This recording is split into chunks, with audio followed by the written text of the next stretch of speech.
Bank লুটপাটের শিরোমণি S Alam, এই ব্যাপারে নিশ্চয়ই কোনো সন্দেহ নেই। নানা খবর আসছে, ভয়ঙ্কর সব চিত্র। দর্শক, ইউনিয়ন ব্যাংক নামে নতুন একটি ব্যাংক প্রতিষ্ঠিত হয়েছিল শেখ হাসিনার সময়।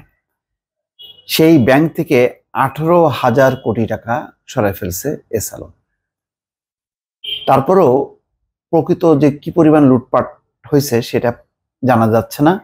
এই কারণে যে ইউনিয়ন ব্যাংকের পরিচালনা পর্ষদ পুনর্গঠন করা হয়েছে, কিন্তু তারপরেও এস আলমের পুরো প্রভাব রয়ে গেছে এই ব্যাংকটির উপর, যার কারণে প্রকৃত চিত্র কি, লুটপাটের চিত্রটা কি, সেটা পরিচালকরা বুঝতে পারছেন না। খবরে বলা হচ্ছে, বেসরকারি খাতে পরিচালিত ইউনিয়ন ব্যাংক থেকে ঋণের নামে 18,000 কোটি টাকা এস আলম গ্রুপ একাই নিয়েছে, যা ব্যাংকটির মোট ঋণের 64%। চিন্তা করেন, একজনই 64% হচ্ছে নিয়ে ফেলছে মোট ঋণের। এইসব ঋণ নেওয়া হয়েছে কাল্পনিক লেনদেনের মাধ্যমে, যার জামানতও নেই। কেন্দ্রীয় ব্যাংকের পরিদর্শনে এসব বিষয় উঠে এসেছে। আবার ব্যাংকটির মোট ঋণের 42% খেলাপি হয়ে পড়েছে বলে ব্যাংকটির আভ্যন্তরীণ নথিতে উল্লেখ করা হয়েছে। যদিও কেন্দ্রীয় ব্যাংকে তারা জানিয়েছে খেলাপি ঋণ 4%-এর কম। নানা অনিয়মের কারণে আর্থিক বিপর্যয়ে পড়া এই ব্যাংকের পরিচালনা পর্ষদ 1 মাস আগে পুনর্গঠন করে এস আলম মুক্ত করা হয়েছে। ব্যাংকটিতে নিয়োগ দেওয়া হয়েছে 5 জন স্বতন্ত্র পরিচালক। এরপরও ব্যাংকটিতে এস আলমের প্রভাব কমেনি, ফলে পরিচালকরা প্রকৃত চিত্র জানতে পারছেন না। ব্যাংকটি স্বয়ংক্রিয় তথ্য ভান্ডার থেকে এস আলম সহ কিছু প্রতিষ্ঠানের ঋণ ও লেনদেনের তথ্য সরিয়ে ফেলেছে বলে নির্ভরযোগ্য সূত্রে জানাচ্ছে। ফলে প্রকৃত তথ্য বের করা কঠিন হয়ে পড়বে বলে মনে করছেন খাত সংশ্লিষ্ট ব্যক্তিরা।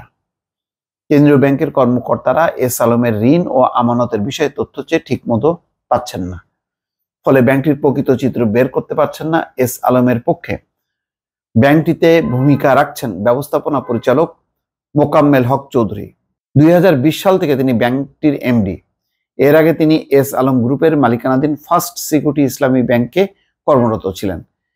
এই ব্যাংকের চেয়ারম্যান ছিলেন এস আলম গ্রুপের চেয়ারম্যান সাইফুল আলম নিজেই।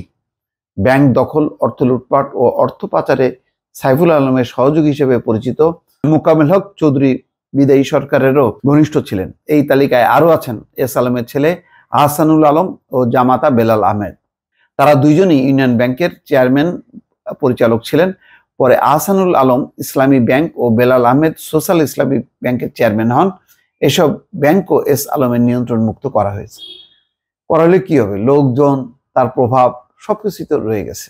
বাংলাদেশ ব্যাংকের সাবেক প্রধান অর্থনীতিবিদ মোস্তফা কেজি মুজিরি এই নিয়ে প্রথম আলোকে বলেন, এই ব্যাংক ডুবছিল তা আগে থেকেই সবাই জেনেছিল। এখন পর্ষদ পরিবর্তন হলেই উন্নতি হবে তা বলা যাবে না। পরবর্তী ধাপ হিসেবে কি করা যায় তা এখনই ঠিক করতে হবে।